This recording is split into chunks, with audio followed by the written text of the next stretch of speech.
Hey there, Bernie Miklasz here, and welcome to the Bernie Show on STL Sports Central, presented by DraftKings. The crown is yours. We start a new week here on the Bernie Show, and thank you for your support.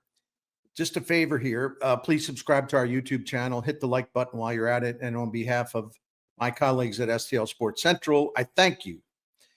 Today's topic, a depressing 2025 home schedule ends for the St. Louis Cardinals. And while this year's average of 27,777 tickets sold per home game ranked 19th among the 30 teams, I'm just going to be frank with you. Not that this is any revelation, but I expect things to get even worse before they can get better, because a rebuild is about to begin. It's already started. The obsession over the Cardinals' significant drop in home attendance is understandable, because I've certainly done a lot of talking about it myself this season.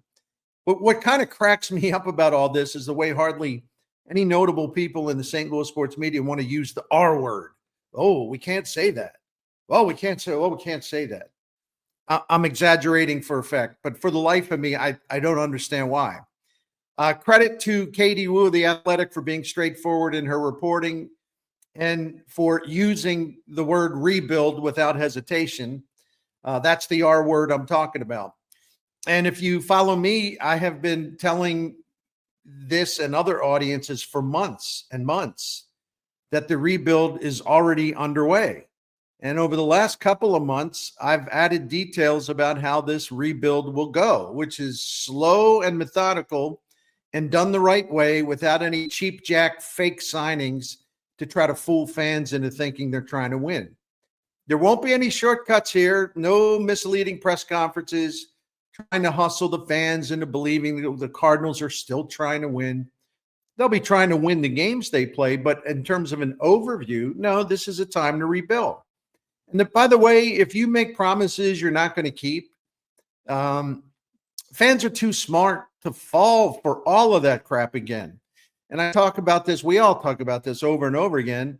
But let me split that part up a little bit. Whenever I talk about rebuild, the reaction is there's a lot of confusion and there's silence and there's anger. And I get it. But there are times I don't get it because it's just such a radical change. And so I do understand why it's kind of is unsettling to so many people. But I'll give you an example of what I'm talking about. I received a message recently from an old acquaintance who I stay in touch with pretty regularly, who politely told me, Bernie, you keep talking about rebuilding. The St. Louis Cardinals don't rebuild, period. Well, sorry, old pal, and sorry to all my other pals out there, but they are now. It's already underway. But, man, there's just a resistance to the very concept. And I think that's why my theory is that's why so many media people are like, well, I don't want to talk about that. Because they know the fans are going to get mad at them for some reason. Hey, we're not the ones deciding to rebuild the team. I do think it's necessary, but I'm just saying it's just straight. Let's just leave it at this. It's such a strange time in this baseball village of ours, right? And our baseball village extends all over the nation, metaphorically speaking, because you see Cardinals fans in every ballpark, wherever the Cardinals travel. Cardinals fans are everywhere. Anyway, they're just not at Busch Stadium as much as they used to be. And it's okay to laugh about that a little bit because we haven't been through this before. There's something weird about it, and you can sort of laugh about it by also understanding it is a serious problems that the Cardinals must solve, not the fans, the Cardinals.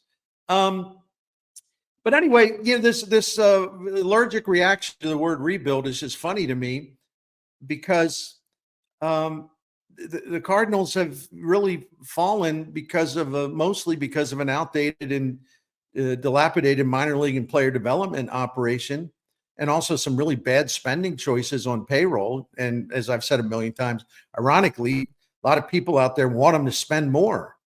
I'm talking about when John Mozeliak was doing the spending. I've never understood the logic there. But anyway, the rebuild began this year with all of that work, all the hiring of new people, bringing in technology, just totally upgrading every aspect of the player development and minor league operation. That's where the Cardinals wisely invested their money before and during the 2025 season, and it's the best money they have spent for a long time. Under Chaim Bloom's supervision, the Cardinals have already made headway in reviving this neglected area, with independent prospect evaluators moving the Cardinals higher in the farm system through the course of the 25 season. I reached out recently, last week, to Keith Law, the Athletic, to get a feel on how he sees the Cardinals project going before the season. Before this 2025 season, Law had the Cardinals ranked 14th in the farm system breakdown. And while Law is not ready to publish his new rankings, I asked him, I said, you see the Cardinals moving up? I mean, he said, oh, yeah, they're going to move way up, because he said the work that's already been done, not just the money put into like infrastructure and all that, but just the people they've brought in. And he noted that you can see prospects who were down there who had kind of plateaued, and they weren't making any kind of breakthrough, even within the minor league system. He said, but more and more of these guys are like, boom, here I am. It's because like he said, they're getting the best teaching down there. They're getting great instruction, and they're getting with the analytics and the data, which is not a bad word. It's actually really positive. They've given young developing players and pitchers ways to improve. They'll go to young pitchers and add a pitch or two and say, you need to start throwing this, or you need to do that, because they figure these things out and they're passing that along to the players or the pitchers, and they're getting really good results. So already this thing's moving in the right direction. And Keith Law added a couple of other observations. Number one, there's a lot of buzz within the industry about how well the Cardinals are doing and how much progress they have made in their player development minor league system.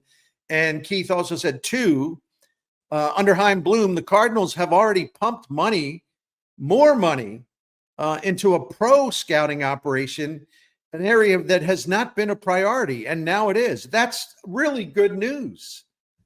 So in the early stages of the rebuild, it seems like things are proceeding really, really well. And Bloom has hired some really intelligent people to oversee a critically important upgrade that in time will change the trajectory of the St. Louis Cardinals' competitive future. They'll get out of that mediocre middle they've sort of just been stuck in and refusing to go one way or the other. Do we rebuild, or do we like really, really, really, really try to win by throwing money around, which wasn't going to get them anywhere? And by the way, bulletin, the Cardinals are not a destination franchise these days. So good luck on any kind of free agent market, even if you played seriously in the free agent market. This is a bad time to be doing that, because you think players want to come here now when they have better alternatives for winning right away? Come on, my friends, let's just have some common sense about this, right? And if you think that the Cardinals are all wrong about this, the fact that, hey, you hire a bunch of smart people, you get your facilities, your technology, your analytics up to speed, you give your young players in development everything they need and then some, and you make sure you make really smart decisions at the major league level. If you think I'm wrong about this, I have a 2-word response, and you probably know what's coming. Milwaukee Brewers, okay? I've preached about the Brewers for several years now. I'm glad to see other people catching on. And the way they win with an extremely intelligent front office and an incredibly consistent player development operation that includes investments in the Latino countries. And I do believe the Cardinals will be doing that as well. The Brewers just have an eye for talent, and they are astute at finding low-cost, high-value players to fill needs, where they sign someone, or they trade for someone, and the rest of the baseball world and fans are like, well, what are they doing? They know what they're doing, okay? Remember how before this year they were projected to win 80 games? I think they exceeded that by a little bit. The Brewers have been kicking the Cardinals' butt since 2017, despite the Cardinals spending $300+ million more on payroll than Milwaukee. And Milwaukee, which plays in the smallest market in Major League Baseball, has now made the playoffs 7 times in the last 8 seasons, and they've done it with an average payroll ranking that's somewhere between 22nd and 23rd. This season, the Brewers are 24th in payroll, and they're number one in winning percentage. I think that's pretty good. Anyway, so why are people reluctant, like the media people, reluctant to use the R word? And why is everyone else just like almost living in denial? Not everyone else, but a lot of other people living in denial that it's even happening or it's going to happen. Because it's blatantly obvious. It's not like this is some big secret other than, the media failing to talk about it enough. And some have. I don't mean to say everyone does it. I'm just surprised some key people don't speak about it much. But anyway, the plan to rebuild was signaled as soon as Chairman Bill DeWitt Jr. brought in Chaim Bloom to take over as president of baseball operations. He'll officially move into that office, the head office, when the 2025 season is over. But that's not the starting point of the rebuild. Bloom's arrival was the start of the rebuild, and his work in the early stages is very promising, but it continues, and there's a lot of work to do.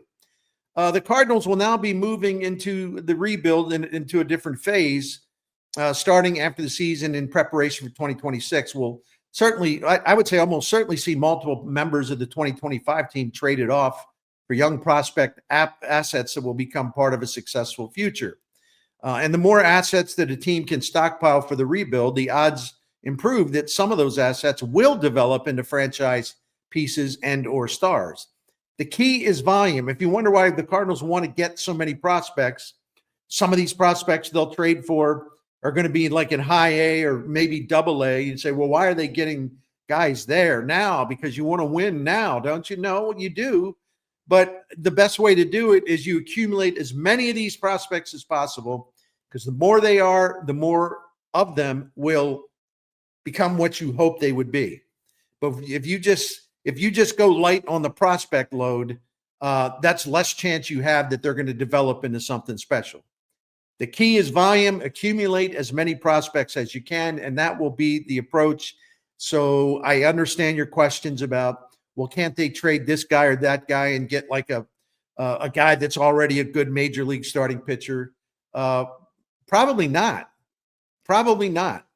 But they'll be able to parlay these guys.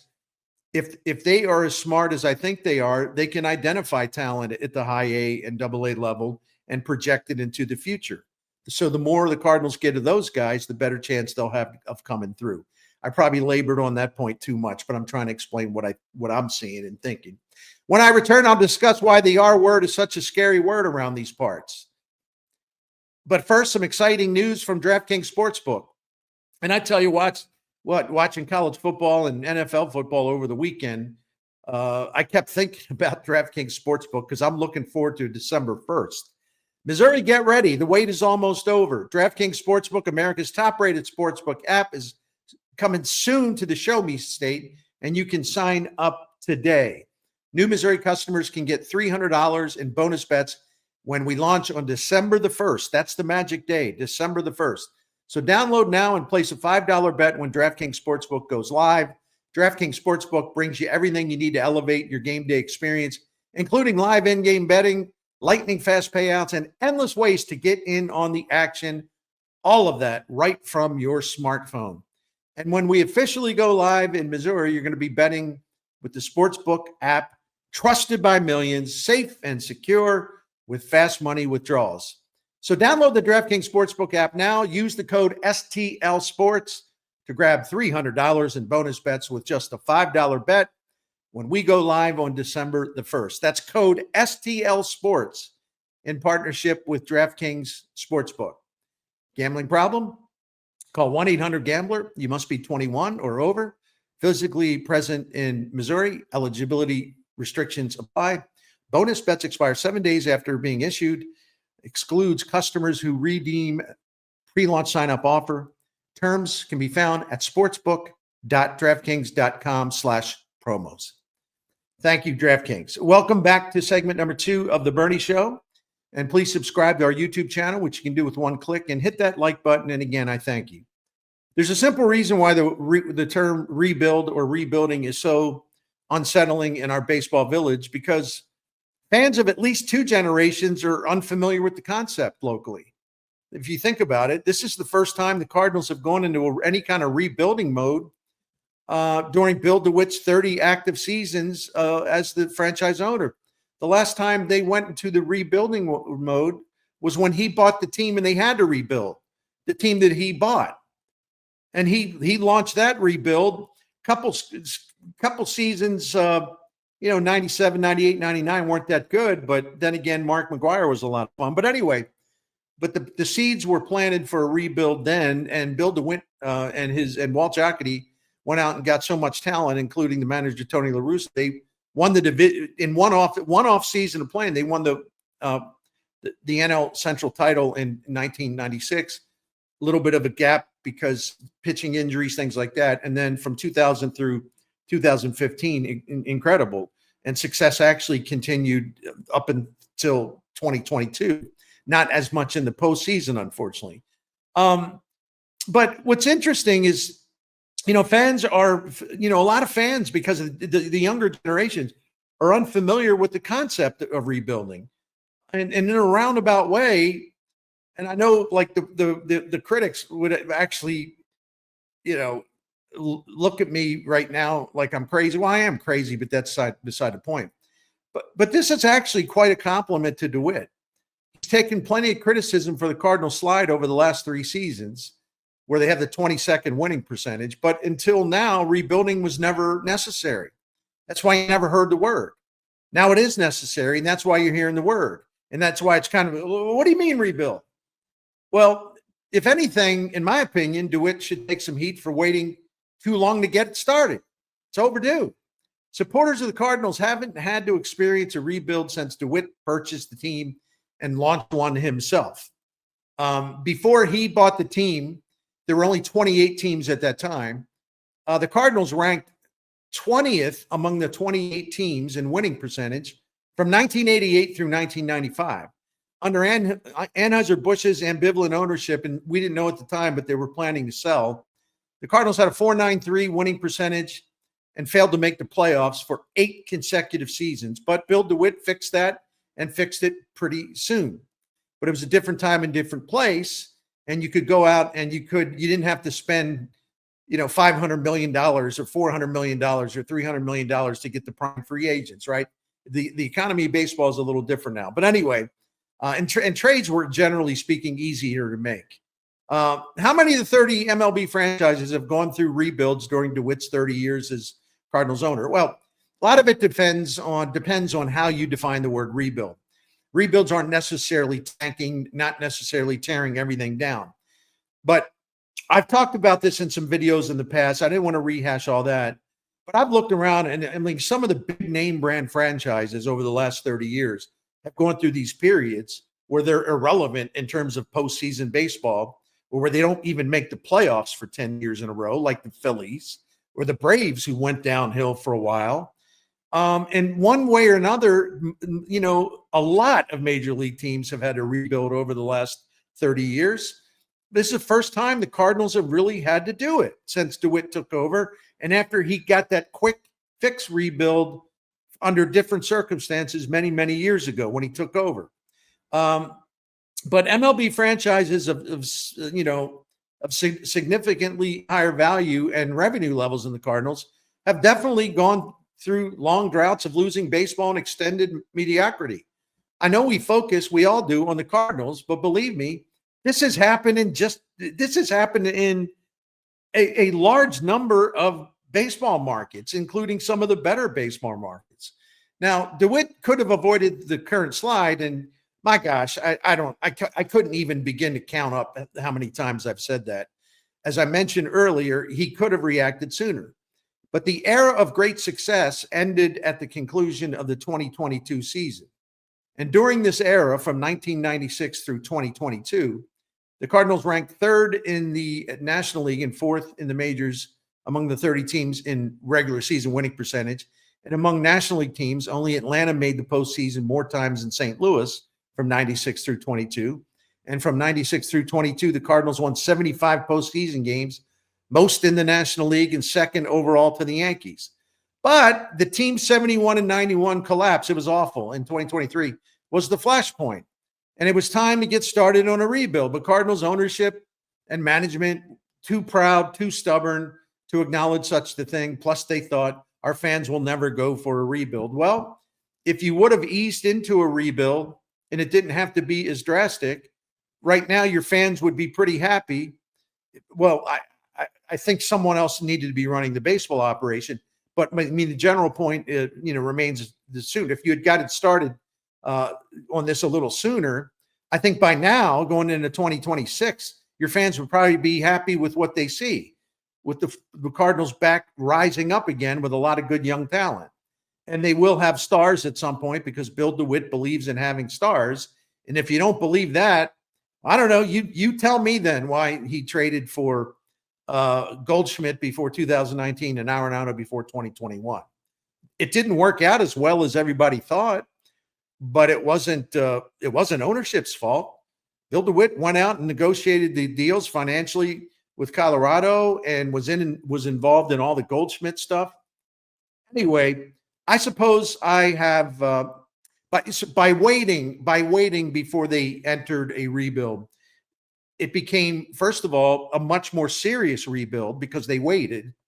And then the other thing, they let the situation fester, the mediocrity intensify. And in doing so, the Cardinals squandered more trust, loyalty, and bottom line fan support. I suppose I have a kind of a different way, maybe an abstract way of looking at this when I talk about rebuilding, and other people don't think it's time to rebuild or they're going to resist the idea, which is fine. It is America, I think.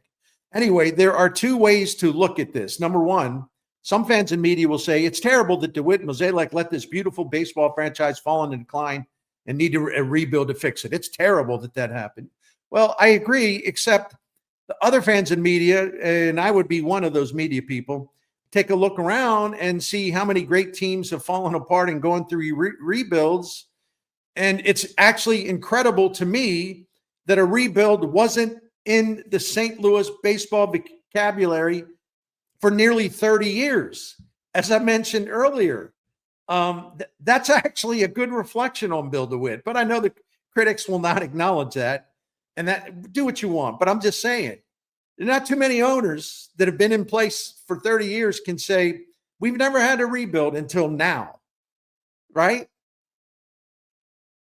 That says something about the quality of his ownership. Oh, but I'm Fred Bird and I'm on the payroll and all that. Yeah, okay. But the one thing I won't do is childishly erase all of that winning of a glorious era. It was a glorious era, and I covered all those great teams, and it's one of the greatest experiences of my career. But yet, I go into like a lunatic land, and it's like that stuff never existed. Lunatic land being X. It's like it never existed. The only thing that mattered is like the last 3 years or something. I don't know. Cuckoo! I won't be joining you there. Anyway, those days, those glory days, and they lasted a long time, they counted and it mattered. And it will always matter, even during the stressful time when the franchise is losing and in a rebuild. And while I'm not afraid to use the word rebuild, what am I going to do? Tiptoe around to protect myself from criticism? Oh, there you go, Bernie, bringing up the past. How much is DeWitt paying you? That kind of stuff. As I said, cuckoo, you ought to know me better than that. I have no hesitation to use the R word. I have no hesitation to endorse the plan to rebuild. And with his rich background in player development with 2 franchises, yes, even Boston, Bloom is the right guy to lead this project. And it's already starting to pay off because as I mentioned, I'm going to say it again, the progress of the Cardinals player development, minor league farm system, all the infrastructure and everything else, it's paying off. But in the short term, the Cardinals will be losing ticket revenue as fans decline to support a rebuilding team. And now that the impressive St. Louis streak of 3 million plus has ended, how long is it going to take attendance to remain down, or how long will attendance remain down in St. Louis? I want to talk about that when I return from my third and final segment of today's Bernie Show.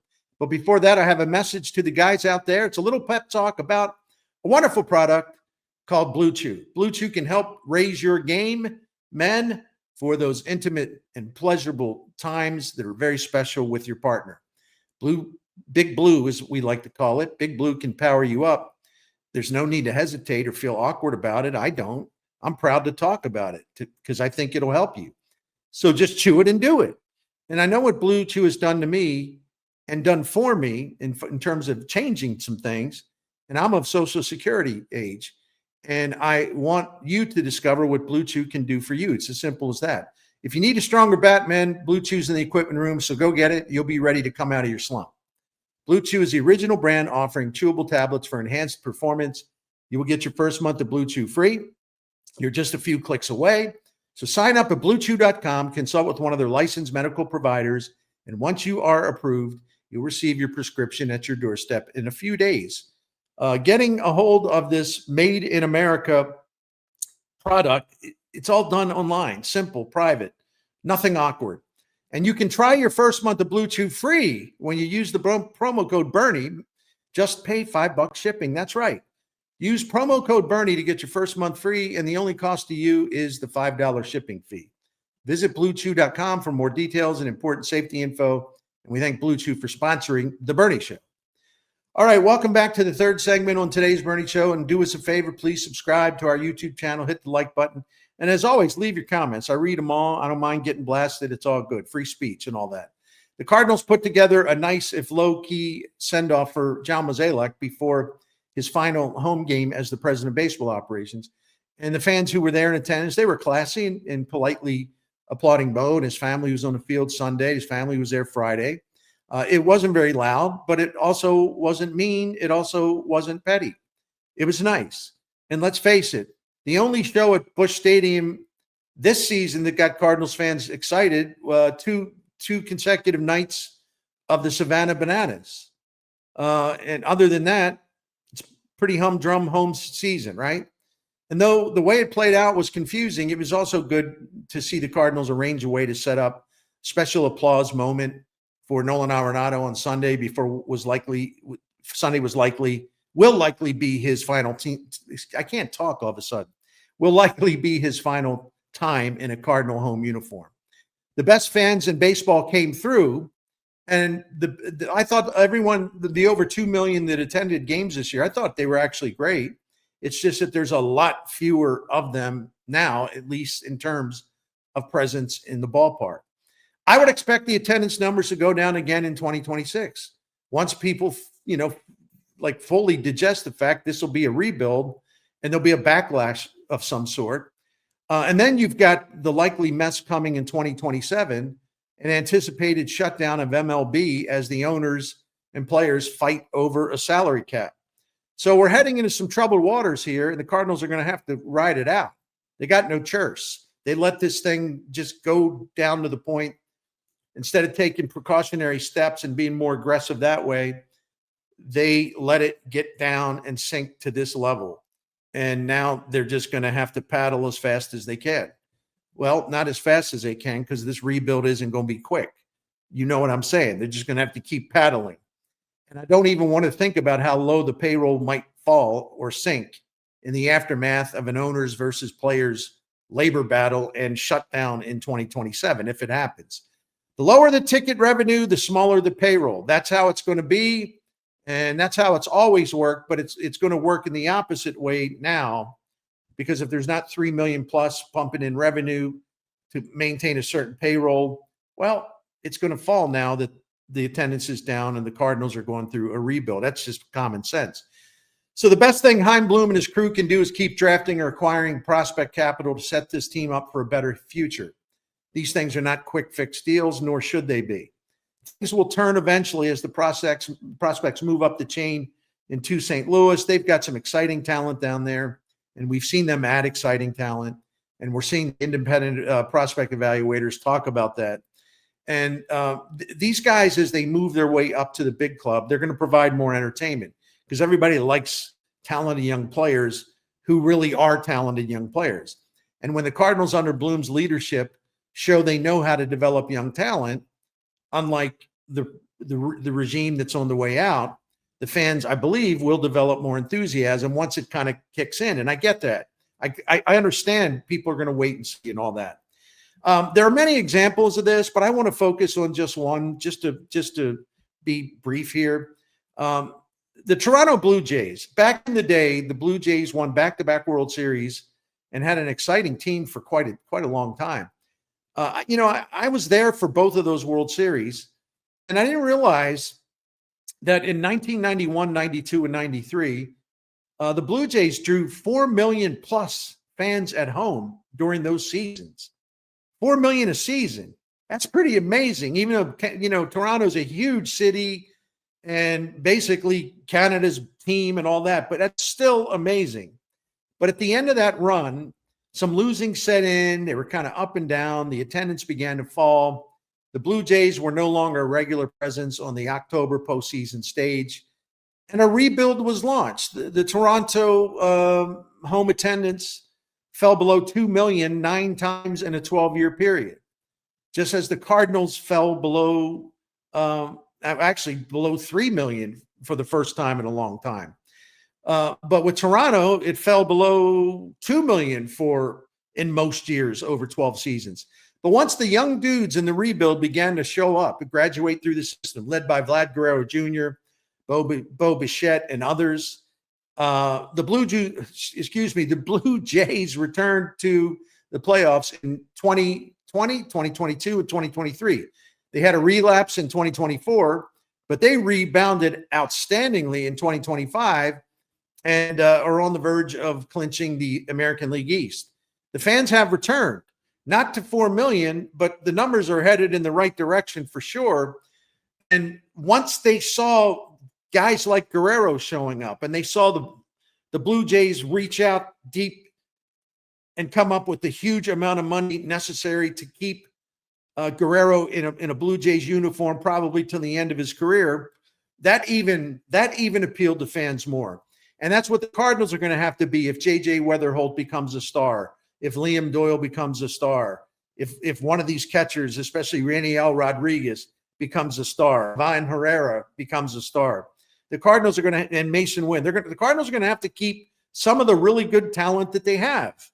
That is basically a show of faith in the players, but it's also a gesture of trust. Like, we want you to believe in us. See, we're doing this. We haven't done this in a long time. So it's going to be important for them to do what the Blue Jays have done, which is, try to lock in some contracts for people who came up through their system, who are now the jewels of the franchise. And once Blue Jays fans could see what the rebuild was all about and saw signs that it was working, well, those fans have responded accordingly. Listen, I sincerely expect something like that to happen in St. Louis, and it will happen if Bloom does his job as well as I totally anticipate. Heck, the Cardinals are already, putting more talent into their major or minor league to major league pipeline, and there's going to be more talent. And these prospects, unlike recent prospects, and please understand this, because I know some of you say, well, I've heard about prospects, Bernie, no offense, for a while now. Look at Walker, look at Gorman, blah, blah, blah. I get it. You're right. But you also have to understand this.